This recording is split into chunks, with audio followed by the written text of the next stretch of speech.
all of us right here in the crypto market looking at XRP would ask the question, is there a shift in the momentum? Is there a possibility that we may bounce and break this level?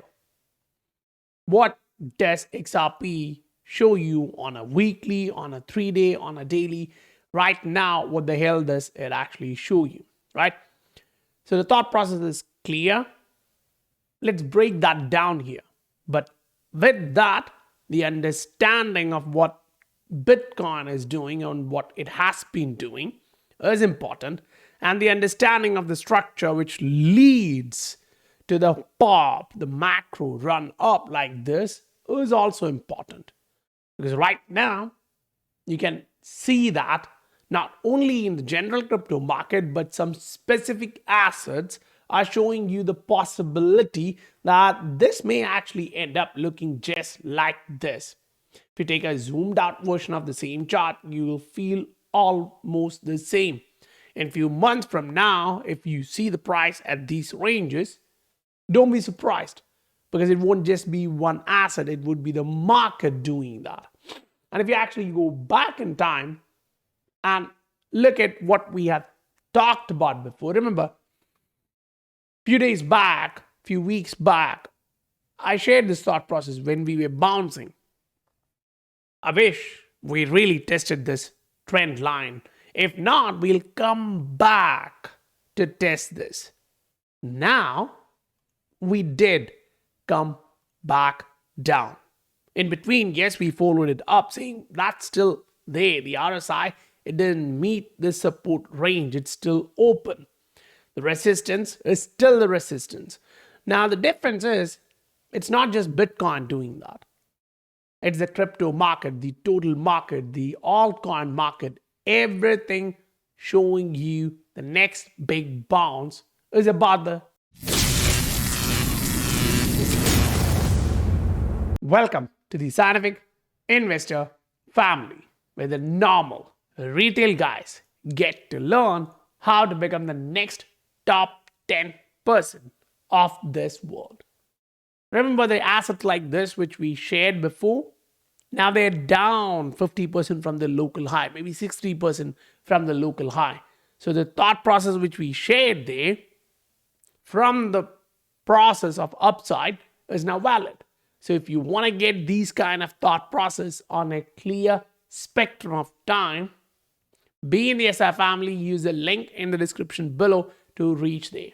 And let's actually dive into the video without delay. Just smash the like button for me. Now let's look at what Bitcoin is doing. We'll start there, then jump on to XRP and compare it with the altcoin market, which is important. Weekly moving average is still pointing you to the upside. Price is trying to bounce off that level. Now, why will that be important? If you do bounce off that level, now we'll be creating higher lows, and this can turn into a microwave 1, generating a microwave 2 and a microwave 3. Will that be possible? We'll have to wait and see that. But right now, your eyes should be focused on this level. Your eyes should be focused on this trend line. Did we reach there yet? Not yet. I mean, we may need one more weekly candle to consolidate in this range, or at least slowly play around in this price range of 64, 65. Because remember, the key support range is like 61 to 62. So if you do bounce off from there, that opens up a huge move to the upside. Now, some people don't understand why, the Indian stocks, the thought process over there is being talked about a lot. This is just one portion of it. And that has done a 10x in just last 1 year. That's not a crypto. It's a stock in Indian market. So money is moving into that spectrum. If you take the index, yeah, it's like 80% up. If you do it for the dollar value conversion, you may actually get what? 40%, 50%, something. But if you are in the real assets, which you should be, You're watching this. Now that's the same territory in which some of these crypto is right now. Yes, they did that micro move to the upside. Yes, they did their A, B, C corrective leg, and that's painful. But if you do take that same perspective and move into the altcoin market, which we should be looking at, we see something similar. This is altcoin market on a weekly, and it shows you just like that Cochin Shipyard chart on a monthly, this is also preparing for something big. And it's not just rhyming with that stock, but it's also rhyming with its own history. Now, all of this is happening at a time when we are watching things like this. Now, Nvidia becomes most valuable company, overtaking Microsoft. Going back in time in 2000s, Cisco became one, and then we know what happened. Some people say the richest guy in the country, richest guy in the continent, or the richest company in the world. They have their prestige and they may then go against each other. They may actually do a lot of stupid politics. Right? That can happen in the market. It's not just that, but when you look at it on a macro perspective, okay, that's a company and a possibility of history showing that may go down massively. Now the question is, some countries are showing you they may go down massively. And if they cannot repay the borrowed amount to these countries who are also struggling, you're going to watch a financial apocalypse. It's not going to be great. It's going to be a very bad scenario. It's going to be critically damaging, and that's where you may need a source of liquidity when the central banks will swap currency or borrow from one to another using dollar or whatever they're doing. But the argument and the idea is look at where the money is going, not complaining about it, saying this is my perspective. Yeah, if you are in the index, for sure, if you know where to look at the right assets, that's an entirely different story in the both ends. Whether it's in the US market, whether it's in the Indian market, you know where to be in. The thought process, if you take the same on the altcoin market, on the Bitcoin market, into XRP, now the argument is, okay, we're trying this level for a lot of time. We've tested this range over last 1 year. Now you actually zoom a little bit out to look at what the RSI is doing, because this, I believe, is critical. Why? You go back a couple of years before that Terra Luna completed, and then the FTX started. During that break where the market was consolidating and kind of giving a relief rally, that rally started from this level of RSI. That's 37. So yes, we did drop a couple of times below that, around 33, 34 for sure. But if you zoom a little bit out to look at that particular level, based on the history, last 2 years, last 5 years, whatever you want to go, last 5 years, 10 years, wherever you want to go, you can actually argue that for XRP in particular, this range of 37 in the RSI on a 3-day chart has served as a massive support level, whether it was dropping like nuts, whether it's a normal retracement. That level has acted as a support. So this is a time where XRP dropped 80% in just like a month. And still that RSI bounced off from 36, 37. The price went 10x from there. 10x from there.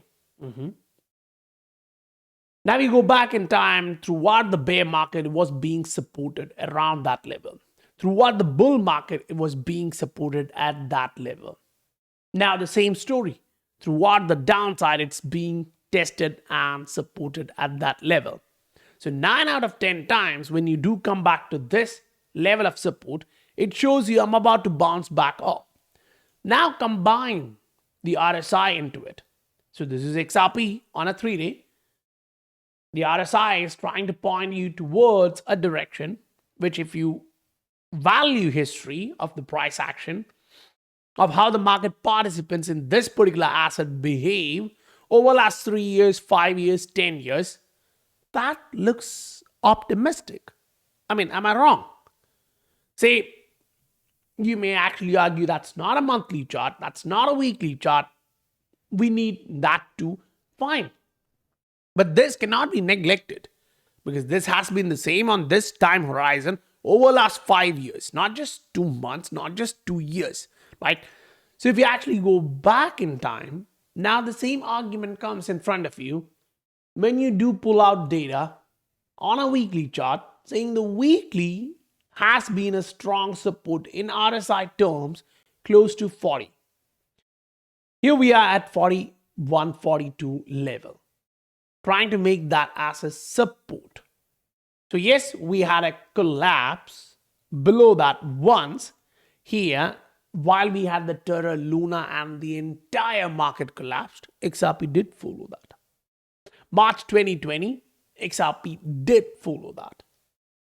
So you kind of get to see very rarely when you break below that, that's a massive opportunity.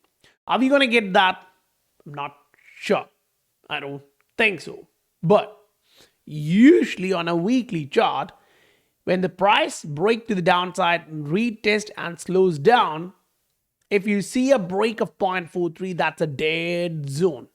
You're talking about this kind of a structure coming down to this. But the odds for that doesn't look that high. Maybe 1% I would put that. If you're looking for an odds in the market, which may look like this, it may have way higher odds. Based on what we just saw on the weekly and 3-day, the argument is still valid. Now, if you go look at the strength of this asset, you need to actually ask the question. We never actually went above 55, 56 on a monthly. So you go look at Ether, which is a large cap asset. You actually went into the overbought territory briefly. Yes, briefly, but we reached there. So in XRP, you haven't actually seen any sort of huge volume entering this market. But recently, in the last couple of weeks, we're watching a gradual increase in the narrative, gradual increase in the capital flow. So money is starting to come back in.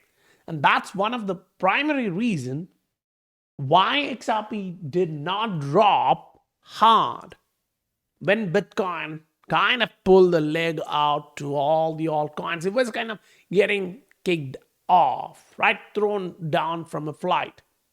A lot of the altcoins, if you actually look in the market, you'll actually see those. Like the market was clearly arguing some points in front of you, saying, okay, what if I'm going to do this? What if I'm going to do that? Those kind of thought process.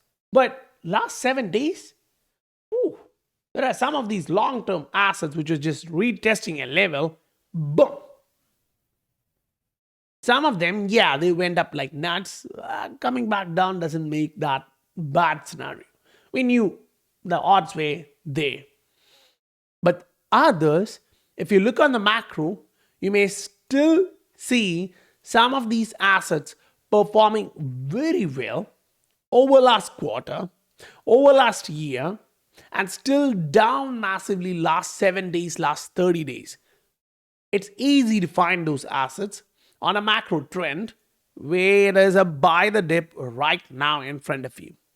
And if you need help on that trend, SI Family is a place where you can get all of this. Remember, it's not just saying it, it's showing you guys what I see.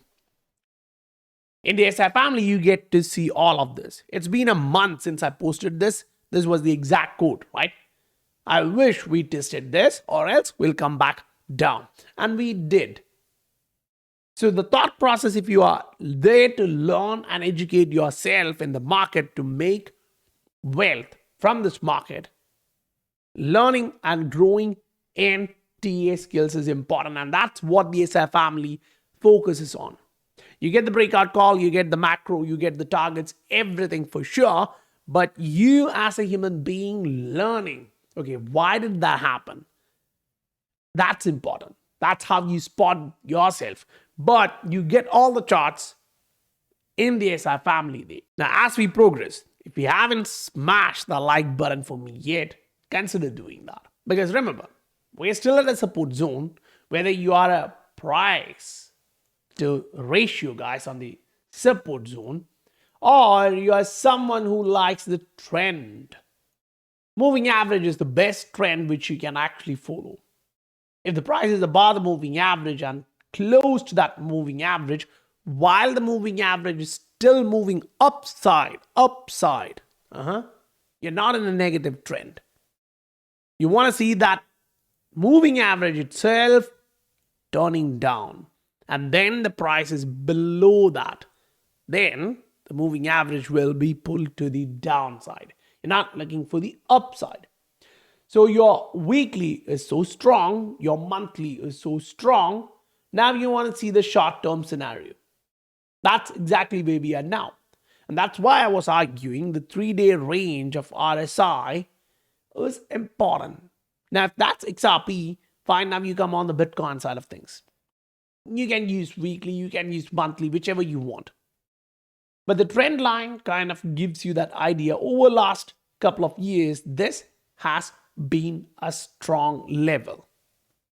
Now, say you're a history guy. I like that because that's how we learn how the market reacted last time, how these human beings were manipulated by the whales, the financial institutions, and other stupids who really want to take our money out last time. You can see a trend formation here. Until that trend line breaks, you're not concerned. So you were able to ride it all the way up to this point, now not the absolute top for sure, till that fake out came in. But till that time, you were not diluted by the market. And you can see how the market actually behaved above a trend line. Now, not just once. You're going back in history, plotting that trend line and watching how the price worked while the price remained above the moving average and the RSI trended above that trend line. That's exact same. Yeah, the angle of elevation is different, but it doesn't matter. What matters is the upside. When the angle of elevation changes, now compared to this one, this is slow. Agreed? Fine. Look at the time taken. The time taken was more. Compared to that, this one was a little bit better. The time taken was shorter.